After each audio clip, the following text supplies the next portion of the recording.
और हमारे साथ एनडीएमसी सेंटर के बाहर से मेनका हमारी सहयोगी लगातार जुड़ी हुई हैं। मेनका, मैं आपका रुख करना चाहूंगी। अब कार्य हम अपने से क्या कर सकते हैं जी अपर्णा, इस वक्त हमारे साथ अर्जुन मुंडा जी हैं, झारखंड के पूर्व मुख्यमंत्री हैं, और वो बता रहे हैं कि जन सेवा जो मंत्र प्रधानमंत्री ने दिया है उस मंत्र के मायने क्या हैं। अर्जुन मुंडा जी, ये बताइएगा कि 5 राज्यों में विधानसभा चुनाव होने हैं। यूपी उत्तराखंड जो है ये इस वक्त बहुत अहम है क्योंकि 2024 के लिए सेमीफाइनल 2022 को माना जा रहा है। तो जो रणनीति है उस पर क्या मंथन, क्या निकला है मंथन से? चुनाव में कार्यकर्ता, पार्टी, सिद्धांत, विचारधारा और जो देश ने प्रगति करने का एक लक्ष्य को पूरा करने का अभियान चलाया है, वो हमें और अधिक सशक्त बना करके राज्यों का निर्माण कैसे हम बेहतर ढंग से करें, देश सशक्त कैसे हो, इसी बात पर कार्य समिति ने बहुत संवेदनशीलता के साथ चर्चा की और आने वाले दिनों में अब 5 राज्यों में हमारी सरकार बनेगी। तो दावा किया यहाँ पर अर्जुन मुंडा ने कि 5 राज्यों में भी हमारी सरकार बनेगी। मनोज तिवारी भी यहाँ पर मौजूद है, मीटिंग से बाहर आ चुके हैं, उनसे भी बात करते हैं।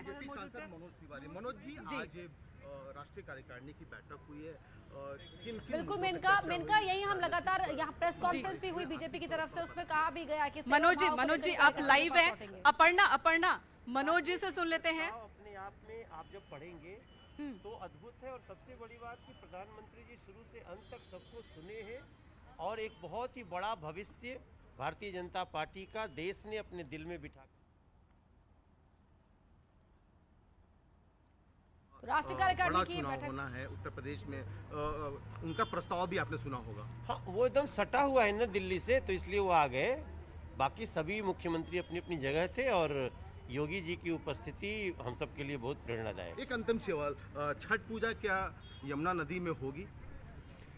देखिए, अभी भी हम लोग उस पर संघर्ष कर रहे हैं और यही कह रहे हैं ना कि पूरे देश में जो छठ महापर्व को भारतीय जनता पार्टी शासित प्रदेशों ने जितना जोर शोर से करवा रहे हैं, अगर दिल्ली के मुख्यमंत्री भी ऐसा सोच लिए होते तो आज ये दिक्कत नहीं होती, फिर भी हम लड़ेंगे। मनोज जी, आज कुछ महिलाएं भी आई थी और वो छठ मैया का गीत भी गा रही थी और कह रही थी कि कुछ भी हो जाए लेकिन वो यमुना किनारे जरूर जाएंगी, तो आप आवाज बुलंद करते रहेंगे? दिल्ली सरकार ने जो यमुना तट पे प्रतिबंध लगाए, पहले तो पूरे पे प्रतिबंध लगा रहे थे, अब यमुना तट प्रतिबंध लगाए हैं, लेकिन कोई हमें प्रतिबंध लगाए कि तुम खाना नहीं खाओगे तो हम खाना थोड़ी छोड़ देंगे। छठ होगा, यमुना तट पे होगा। सीएम योगी आदित्यनाथ आए थे, उन्होंने प्रस्ताव पढ़ा और प्रस्ताव पढ़ने के दौरान जो बात कही गई, उन्होंने भी जनसेवा की बात कही, प्रधानमंत्री ने भी वही मंत्र दिया। नहीं, निश्चित रूप से हमारा सेवा परमो धर्म के आधार पे आज की पूरी कार्यकारिणी थी और भारतीय जनता पार्टी उस दिशा में जा रही है। प्रधानमंत्री जी का यही संदेश। तो इस बार क्या दावा है, कितनी सीटें? देखो, मुझे तो लग रहा है कि जो हम 300 पार का उत्तर प्रदेश में रखे हैं, हम उसके निश्चित रूप से पास जाएंगे और एक बड़ी जीत होगी, और बाकी और भी 4 जो राज्य हैं उनकी समीक्षा बहुत अच्छी है। उत्तराखंड को लेकर एक नारा यहाँ स्लोगन भी देख रही हूँ, युवा प्रदेश युवा नेतृत्व, तो मान ले सब कुछ क्लियर है? बिल्कुल, युवा के जोश में हमारे वरिष्ठ नागरिक भी शामिल होते हैं और पूरा प्रदेश शामिल होता है, सो भविष्य बहुत अच्छा उत्तराखंड का। तो कितनी सीटें उत्तराखंड के लिए? बैठक रही, क्या कुछ खास रहा? उत्तराखंड के लिए कितनी सीटें?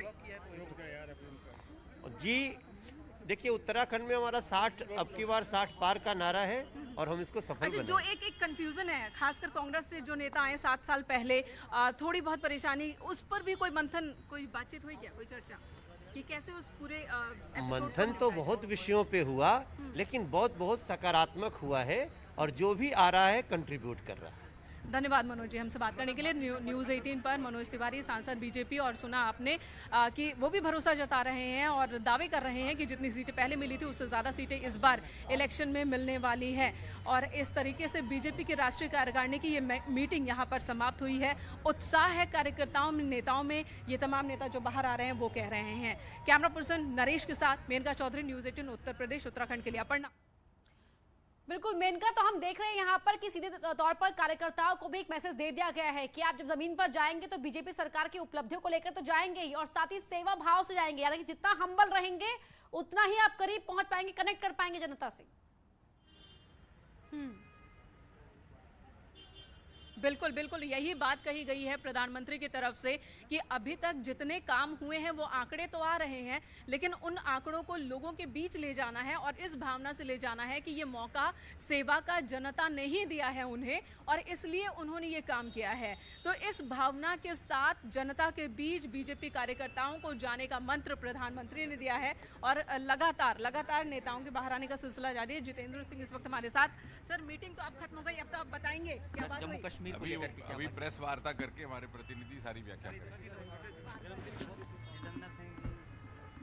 ठीक है, बहुत शुक्रिया मेनका आपका इस पूरी जानकारी के लिए। तो बीजेपी की राष्ट्रीय कार्यकारिणी की बैठक खत्म हो चुकी है, महामंथन खत्म हुआ है, सेवा भाव को लेकर कार्यकर्ता जनता के बीच पहुंचे, ये संदेश दिया गया। फिलहाल डॉक्टर एक छोटे से ब्रेक के लिए खबरें जारी हैं।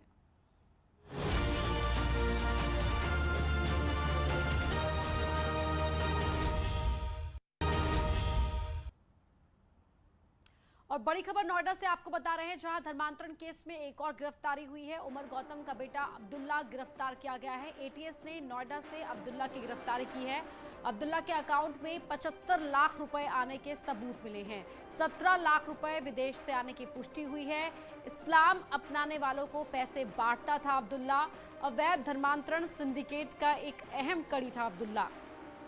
आरोपी अब्दुल्ला अल फारूकी मस्जिद मदरसे इस्लामिक दावा सेंटर के संचालन से जुड़ा हुआ था। यहाँ रुक रहे एक और छोटे से ब्रेक के लिए।